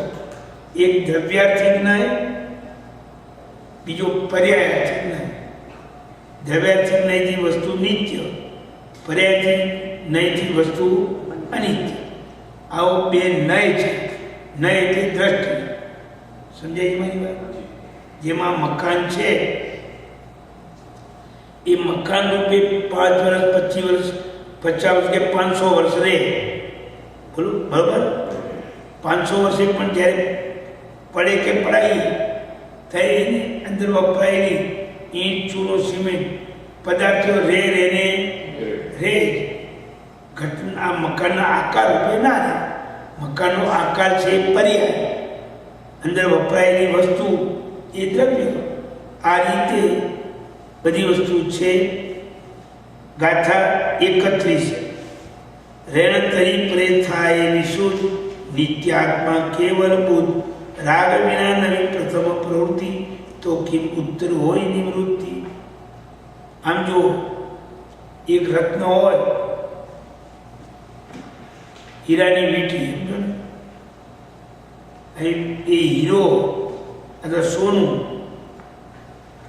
આમ જાઉદી રાખી દાઉદી રહે છે તો જ મેલી વીંટીને લોકો ધોઈને સાફ કરાવે. પેલો હીરો છે એને ધોઈને સાફ કરાવે, પણ હીરો રહેવાનો હોય તો સાફ કરાવવાનું ને. ક્ષણિક હોય તમે સાફ કરીને પૈસા આપીને આવો, હીરો જતો રહે તો કોઈ સાફ કરાવે? એટલે દુનિયામાં જેમ રત્ન એને તમે સાફ સૂફ કરાવી શકો પણ રત્ન નાશ નથી પામતો, એમાં જીવ દ્રવ્ય પણ પર્યાયથી બદલાય છે પણ સરળતા બોલો નાશ નથી પામતો. રેણ તરી પેરે રત્નની પેઠે થાય વિશુદ્ધ. આ આત્મા વિશુદ્ધ થાય છે. આપણો આત્મા અત્યારે કસાય વાળો, ક્રોધ માન માયા અને લોભ વાળો, રાગ અને દ્વેષ વાળો, મોહ માયાથી ભરેલો છે. જ્ઞાનીની વાણી સાંભળીને જેમ જેમ જીવ આત્માના દોષોને દૂર કરે તેમ નિર્મળ થાય છે. પણ નિર્મળ થાય કોણ? આત્મા રહે તો. એ કોની માફક? દાગીનાની જેમ, રત્નની જેમ. જેમ રત્ન ક્યારેક મેલું હોય અને સોનીને આપો તો તમને સાફ કરીને ધોઈને બોલો સ્વચ્છ કરીને આપે. હવે મેલું હતું તારે રત્ન હતું, સ્વચ્છ થઈને આવ્યું તારે પણ રત્ન. પણ રત્ન રહેવાનું હોય તો સ્વચ્છ કરાવવાનું હોય. જો મેલ કાઢેલા મેવું રત્ન જતું રહેતું હોય તો કોણ એને સ્વચ્છ કરાવે? એમ આત્મા રત્નની જેમ કાયમી છે, એને કર્મનો મેલ વળગેલો છે.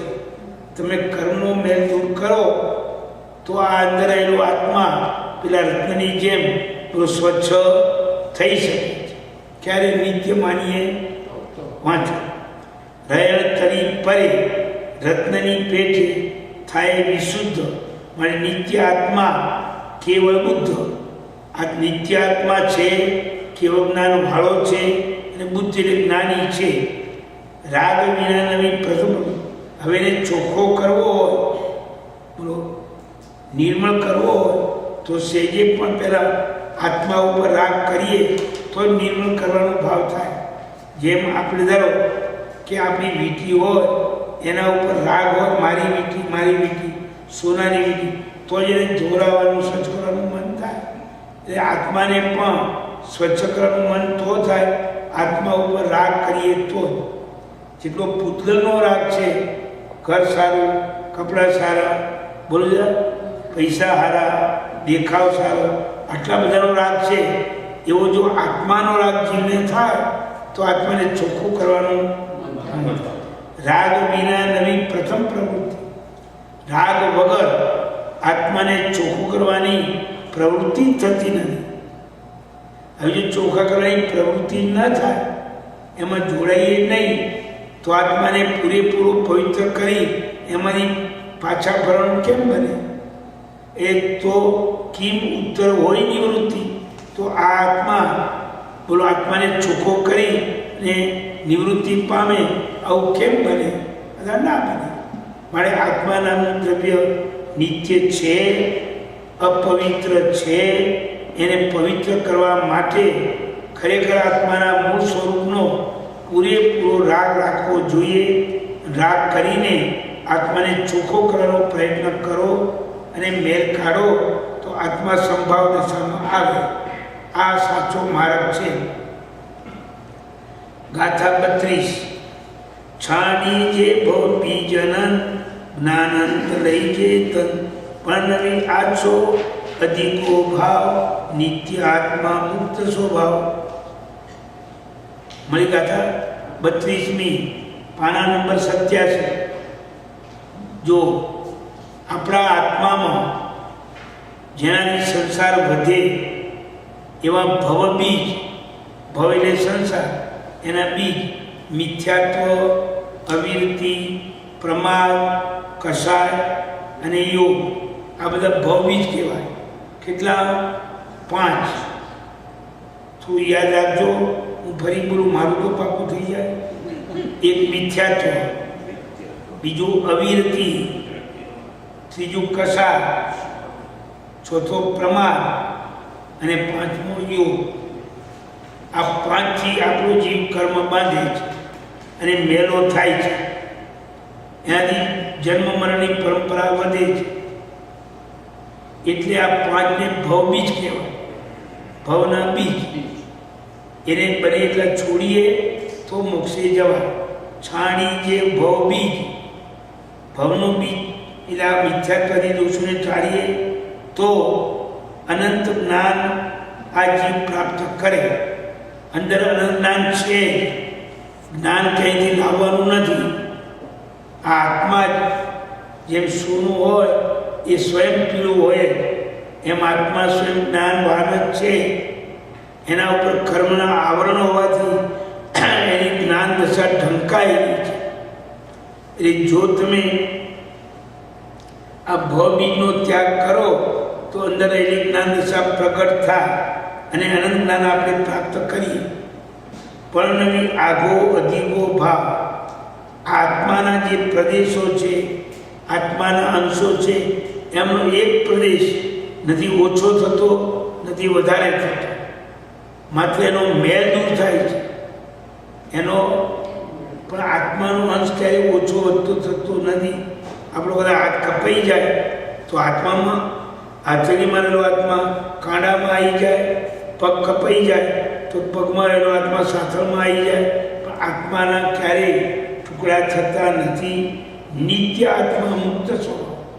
આ બધાનો આત્મા નિત્ય છે, અનાદિકાદી છે, અનંતકાળ રહેવા વાળો છે.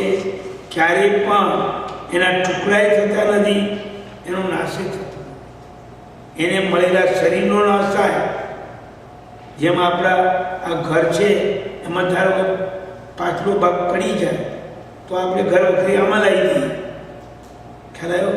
અને આ ભાગ થોડો પડી જાય આમ એક ખૂણામાં લાવી દઈએ. એમ આત્માનો કોઈ શરીરનો ભાગ કપાઈ જાય એમાં રહેલો આત્માનો અંશ બાકીના ભાગમાં ખેંચાઈ જાય. આત્મા ક્યારેય નિર્જીવ થતો નથી.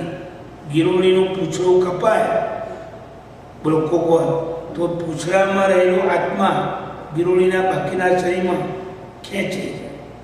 પણ આત્માના ટુકડા થતા નથી. અને આ તો આત્મા શરીરમાં સંકોચાઈને રહ્યો છે. ભાઈ છે કેવડો ખબર છે? 14 લાખ લોકમાં માં એવડો આત્મા છે. 14 લાખ લોકનો આકાર જોયો છે ને? કેડે હાથ દઈને ઉભેલા, 2 પગ પોળા કરેલા. માણસમાં જેટલો 14 લાખ લોકનો આકાશ છે એટલો તમારો મારો આત્મા છે. બધા કીડીનો આત્મા પણ એટલો મોટો છે, પણ આમાં ઘનીભૂત થઈ રહ્યો છે. જેમાં દીવો છે, બોલું એ આ રૂમમાં રાખો, એનો પ્રકાશ આ રૂમમાં માય. એ દીવાને તમે પેલા બેડરૂમમાં લઈ જાઓ તો એમાં જ એનો પ્રકાશ પથરાય. અને એ દીવાને તમે સ્ટોર રૂમમાં લઈ જાઓ તો એનો પ્રકાશ સ્ટોર રૂમમાં માય. એમાં તમે ફ્રીજમાં લઈ જાઓ તો એનો પ્રકાશ ફ્રીજમાં જ માય. બોલો, હું તમને ખાલી પૂછું, આ દીવાના પ્રકાશને રહેવાનું ક્ષેત્ર કેટલું કહો? જેટલું આધાર ક્ષેત્ર મળે એટલું, બોલો. જેમાં જીવને પણ જેટલું આધાર ક્ષેત્ર મળે એટલો વિસ્તાર પામે. આપણી જ વાત કરો, આપણે જ્યારે માતાની કુક્ષીથી જન્મ્યા ત્યારે આપણું શરીર 2 વેતનું આશ્રય હતું. ત્યારે એમાં આત્મા વ્યાપેલો હતો. 2 વેત 1 હાથ. એને બદલે આજે હાથ ઊંચો છે તો તો હાથ આત્મા થઈ ગયા ભેગા? કઈ તો કહો. આ જ આત્મા શરીર જેમ મોટું થાય એમ વિસ્તૃત થાય અને શરીર ઉતરી જાય તો આ જ આત્મા સંકોચાઈ જાય. એટલે એને દાખલો દીવાના પ્રકાશમાં આપે છે. તત્વ સૂત્રમાં 5મા અધ્યાયમાં આ વાત આવે છે. તો જો ઘન વિગમે સૂર્ય ચંદ દોષ ટળે મુનિ હોય અમન મુક્તિ દશા સ્થિર દર્શન ઘટે જીવતે મેલી ગુણ ભવે અટવે. આમ જો આકાશમાં સૂર્ય ને ચંદ્રમા છે, એના ઉપર વાદળનું આવરણ આવી જાય તો એ ઢંકાઈ જાય, અને વાદળનું આવરણ દૂર થઈ જાય તો એ પ્રકાશિત થાય. ખરું કે નહીં? ઘન વિગમ વાદળનો વિનાશ થાય તો સૂર્યચંદ્ર પ્રકાશિત થાય. એની જેમ આમ જો આપણા આત્મામાં કેવળ જ્ઞાન નામનું સૂર્ય છે, એના ઉપર જ્ઞાનાવરણી કર્મનું આવરણ છે, વાદળ છે. એ વાદળ જેમ જેમ ખસી જાય એમ બોલો આ આત્મા તેજસ્વી તરીકે પ્રકાશિત થાય. અમંદ જો દોષ ટળે મુનિ હોય અમન, જેમ જેમ આવરણના દોષો ટળે એમ આ જીવ તેજસ્વી તરીકે પ્રકાશિત થાય. મુક્તિ દશા આમ જો આત્માને થોડો સ્થિર માનો, બોલો આત્માને તો એકવાર મેલો હતો એ ચોખ્ખો થાય, એકવાર સંસારી હતો એ મુક્તિ પામે. પણ જો ક્ષણિક જ હોય તો એ આ જીવની મુક્તિ થઈ કેમ કહેવાય? એટલે સ્થિર દર્શન માનશો તો મુક્તિ દશા ઘટે. જેમ માટે તે મેરી કોણ ભવે અટવે. આવી સારી વાત બોલો સમજવાની છે, એને સમજવાની વાતને બાજુમાં મૂકી અને આ સંસાર સમુદ્રમાં ઊંધી વાતોમાં કોણ ભટકે? કોઈ ગાણા હોય જ ભટકે. એમ કહીને આ બૌદ્ધની વાત અહીં પૂરી કરી. આપણે 2 પદ અહીં પૂરા થાય છે. આ ગાથા 33 થઈ ભાઈ, એમાં 2 વાત પૂરી થઈ. એક તો આત્મા છે, બીજો આત્મા નિત્ય છે, ક્ષણિક નથી. હવે ત્રીજી વાત ને ચોથી વાત ચાલુ કરે છે. આત્મા સુખ દુઃખનો કર્તા છે, પુણ્ય પાપનો કર્તા છે. આ જીવ જ સારા કામ કરે તો પુણ્યનો કરતા, ખરાબ કામ કરે તો પાપનો કરતા. ભગવાન કંઈ આપણને પુણ્ય પાપ મોકલતા નથી અને ભગવાન નરકમાં મોકલતા નથી. ભગવાન આ બધાનો હિસાબ રાખવા બે, આને નરકમાં મોકલવાનો અને દેવલોકમાં મોકલવાનો, તો ભગવાને આ પારકી પંચાને ઊંચા જ ના આવે. હજારો જીવો, બોલો ખરું નહીં?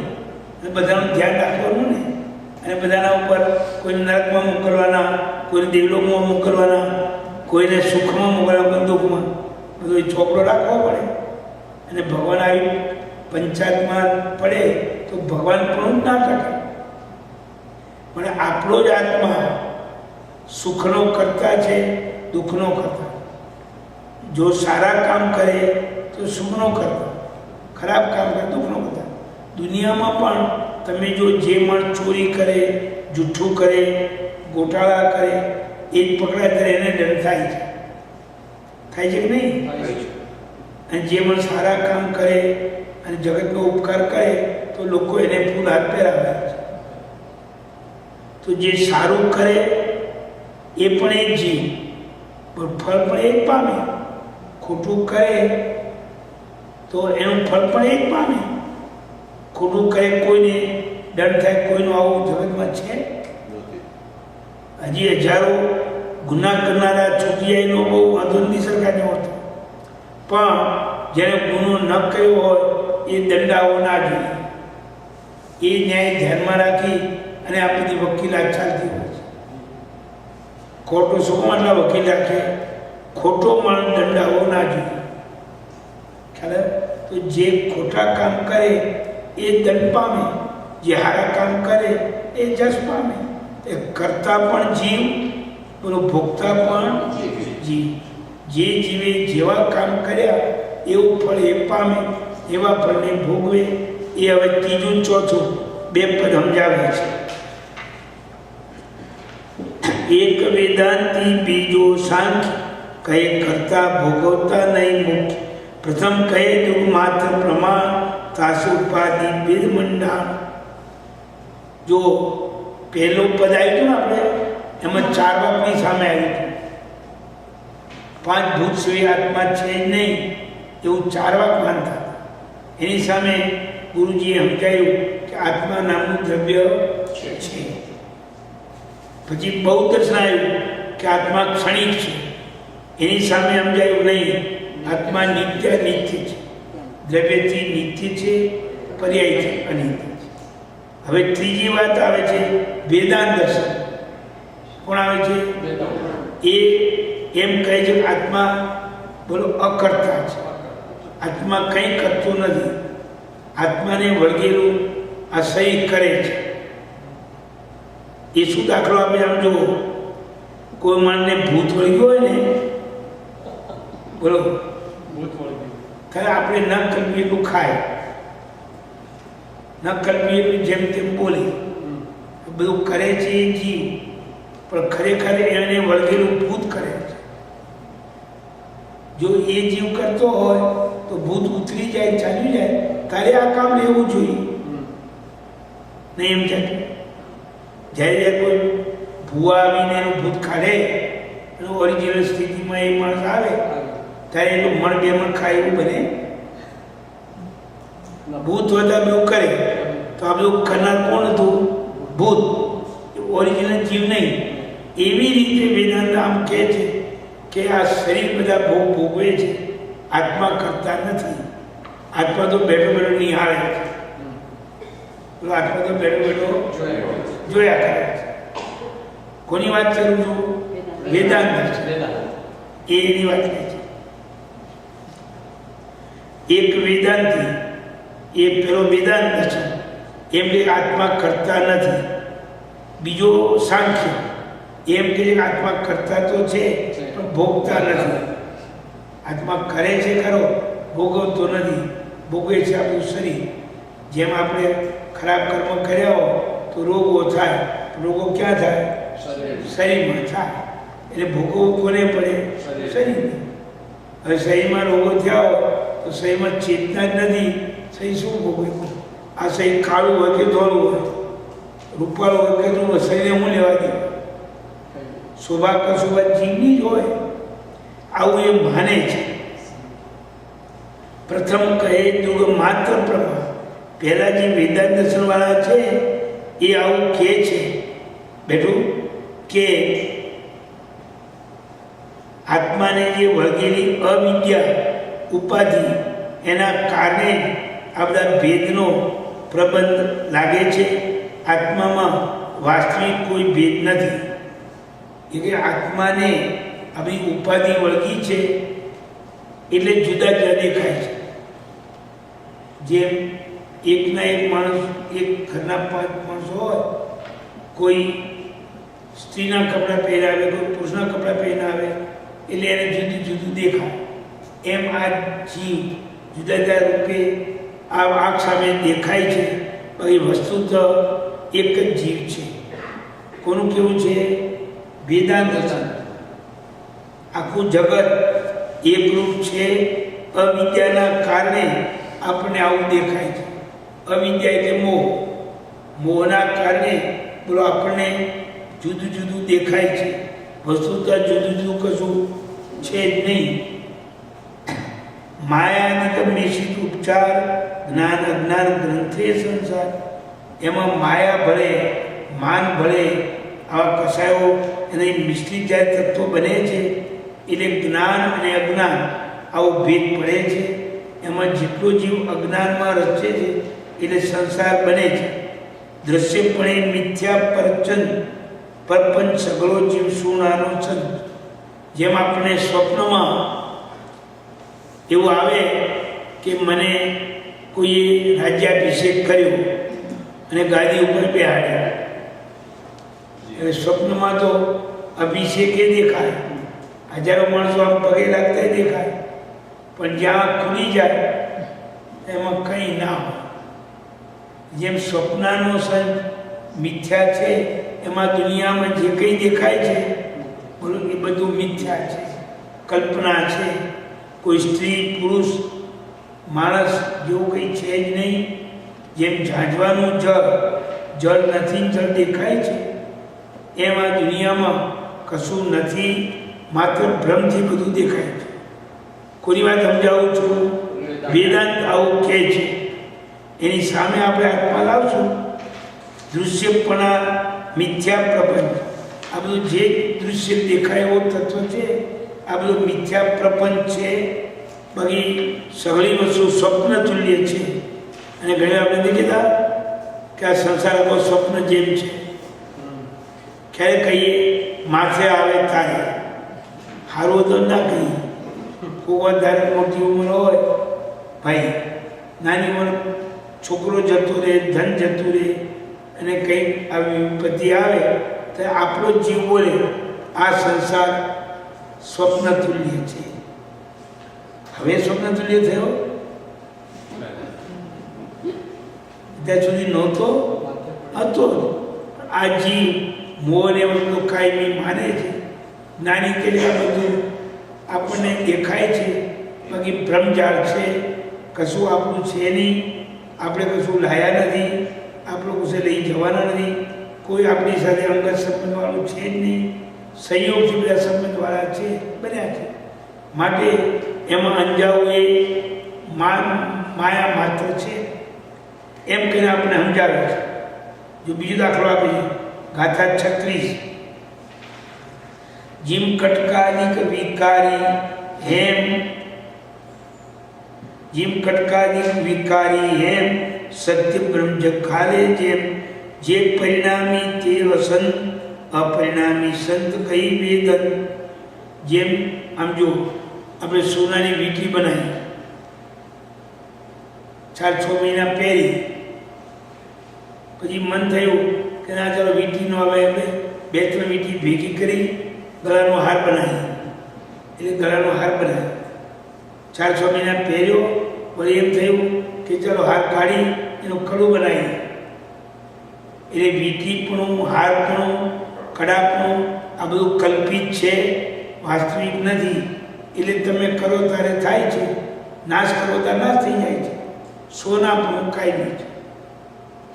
એમ આ જીવ આ સુખના સાધન, દુઃખના સાધન આવી કલ્પના કરે છે.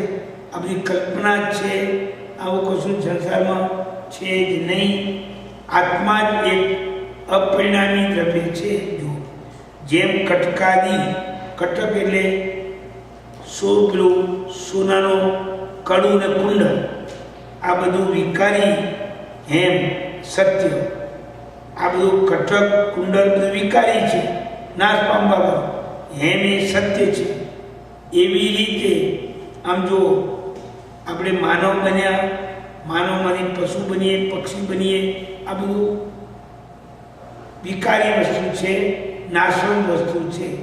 આપણા બધામાં રહેલો જે બ્રહ્મા ભગવાન એ જ એક સાચું તત્વ છે. પરમાત્મા સિવાય કશું સાચું નથી.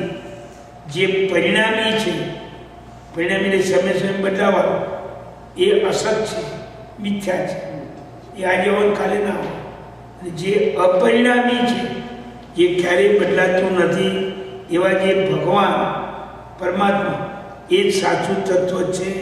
માટે એક પરમાત્મા સિવાય આ દુનિયામાં કશું છે જ નહીં. એમ કરીને આત્મા જેવું કોઈ તત્વ નથી. આત્મા કશું કરતોય નથી, આત્મા કશું ભોગવતોય નથી. આવું વેદાંત દર્શન સમજાવે છે. હવે કયા પદની વાત ચાલે છે? 3જા પદ. જીવતા તાલિક અછતા કયા, શુદ્ધિ સુબુદ્ધિ બુદ્ધ કયા, તીમ જ્ઞાને અછતું બ્રહ્માંડ, અહીં જ્ઞાને નાશે અહીં. આમ જો આ મારા પિતા, આ મારી માતા, આ મારો ભાઈ, એમ આપણે કહીએ ખરા, બોલો, પણ છતાં પેલું આયુષ્ય પૂરું થઈ જાય તો બધા બીજા ભાવમાં જાય કે નહીં? તાતે કાંઈ તાત રહે ખરા? બોલો પિતા એ કાંઈ પિતા રે ખરા? આ બધું કલ્પિત છે. આખું બ્રહ્માંડ કલ્પનાકૃત છે. કશું આમાં સત્ય બોલો છે જ નહીં એવું શ્રુતિમાં કહ્યું છે, શાસ્ત્રોમાં. અને પુરી પુરુષોએ આવું સુશ્રુતિમાં કહ્યું છે. તે જ્ઞાન અછતું બ્રહ્માંડ. જેમ જેમ વેદો ભણીએ અને આ સ્મૃતિઓ ભણીએ તેમ તેમ સમજાય કે આ બધું બ્રહ્માંડ અછતું છે, ખોટું છે. પરમાત્મા એક જ સાચા છે. કોરીમાં પગ અહિજ્ઞાને નાશે અહિદન. એક લાકડી પડી હોય અથવા સાપ લાંબોથી પડ્યો હોય તો આપણે પહેલાં લાકડી છે એમ દેખાય, પછી ફૂફાડા મારે અથવા આપણે સામે ધસી આવે અને સાપ છે એવું જ્ઞાન થાય ત્યારે ખબર પડે કે પેલું લાકડીનું જ્ઞાન જે ખોટું હતું. અહીં જ્ઞાને સાપ છે એવું જ્ઞાન થાય એ નાશે અહિદંડ. એ સાપમાં દંડનું જ્ઞાન હતું એ નાશ પામી જાય. એમ તમને જ્યારે દુનિયા બધી કૃત્રિમ છે, નાશવંત છે, ચાલી જવાવાળું છે, કોઈ વસ્તુ નિત્ય રહેવાવાળી નથી, આવું જ્યારે સમજાય ત્યારે બોલો આ બધું મોહ નાશ પામે. એના વગર મોહ નાશ પામતો નથી. આવું આપણને સમજાવે છે. એટલું ચાલો આ પ્રમાણે આપણે 37 ગાથા સુધી આવ્યા છીએ. બાકીની ગાથાના અર્થો કાલે સમજાવશું. આપણે ત્રીજું પદ ચાલે છે. આત્મા બોલો કરતા છે. કુલ કેટલા પદ સમજાવવાના છે? 5-6 પદ. 6 પદનો પત્ર આવે ને બીજા 6 પદ. 6 પદ તો યાદ રાખજો. આત્મા છે, આત્મા નિત્ય છે, આત્મા કર્મનો ભોગતા છે, મોક્ષ છે ને મોક્ષના. હવે મોક્ષના ઉપર પછી સમજાવશું. આ પ્રમાણે આમણે આ યશોવીજી મહારાજ સાહેબે આ ગ્રંથની રચના કરી છે ને આવા બધા ગ્રંથોનો સાર લઈને શ્રીમદ રાજચંદ્રજીએ આત્મસિદ્ધિ બનાવી છે. પણ એ ચાલુ ભાષામાં હોવાથી આપણને વધારે લોકપ્રિય બની છે. બેઠું કોઈને કંઈ પૂછવું છે? આ બૌદ્ધ ધર્મની અંદર કે છે ને કે આપણે આપણા ધર્મને એમ કીધું કે નિત્ય અનિત્ય બંને સાથે લીધા એટલે આપણને બરાબર સમજાય છે. અને એ લોકોએ ખાલી પર્યાયને જ લીધો છે એટલે અનિત્ય એટલા માટે એ લોકોએ ક્ષણિક કીધું છે. બાકી એ લોકોની પણ જે 8 કડીની જે મોક્ષની 8 સાંકળની જે કડી છે એની અંદર પણ એ લોકોએ પેલું મેં એ જ કીધું છે કે મોક્ષની કડી જ્યારે તૂટે ત્યારે આત્મા મોક્ષ પામે છે. બૌદ્ધ ધર્મમાં બી એવું જ કહે છે. બરાબર છે. હવે એમણે જે ક્ષણિક કીધું છે એ તમે આપણે જે મામા સમજાવ્યું એ પ્રમાણે કે આ બધું અનિત્ય છે એવું જો લોકોને સમજાવે ધર્મ પ્રમાણે તો એ લોકોનો મોહ તૂટે ને મોહ તૂટે તો મોક્ષ વહેલો આવે. એવું નથી. મોહ તૂટવા માટે અનિત્ય સમજાવે ને એ તો જૈન દર્શને સમજાવે. પણ વસ્તુ જ ક્ષણિક છે, વસ્તુ ક્ષણે બદલાઈ જાય છે, નવી આવે છે એવી માન્યતા. પણ એ માન્યતામાં પછી એવું છે ને કે એમાં એ લોકો ક્ષણિક કહે છે પણ એ લોકો આપણે જે 2 નહીંથી જોઈએ છીએ એ લોકો એ 2 નહીંની જગ્યાએ એક જ નહીંથી વાત કરે છે. આપણે 2 નહીંથી જોઈએ છીએ પણ એ 2 નહીંથી નથી કહેતા. હા, એ લોકો નથી કહેતા એટલે એ લોકો ક્ષણિક કહે છે. પણ એ લોકોનો ભાવાર્થ ભલે આપણે કહીએ છીએ આપણે ન્યાય દ્રષ્ટિથી દલીલ કરવા માટે બધું કહીએ પણ એ લોકો પણ મોક્ષ આત્મા છે, મોક્ષ છે, મોક્ષનો માર્ગ છે એ બધું તો માને જ છે. જે આત્મા હતો એ તો બીજા ક્ષણે રહેતો જ નથી. બીજા ક્ષણે નવો આવે, ત્રીજા નવો આવે, છેલ્લો જે આત્મા નવો આવે છે એવું નથી કરતા. એ લોકો એમ કહે છે કે ક્ષણે જે બધા છે પર્યાય જે આપણા બદલાય છે ને એ પર્યાય બદલાય છે ક્ષણે એવું કહે છે ને પર્યાય બદલાય છે એવું તો જૈન દર્શન કહે છે. બૌદ્ધ નથી કહેતા. બૌદ્ધ તો એ દ્રવ્ય ચાલી જાય છે. એ લોકો આત્માને માને છે. બૌદ્ધ ધર્મ પણ આત્માને તો માને જ છે. આત્માને માને છે પણ ક્ષણિક માને છે. હા, ક્ષણિક માને છે.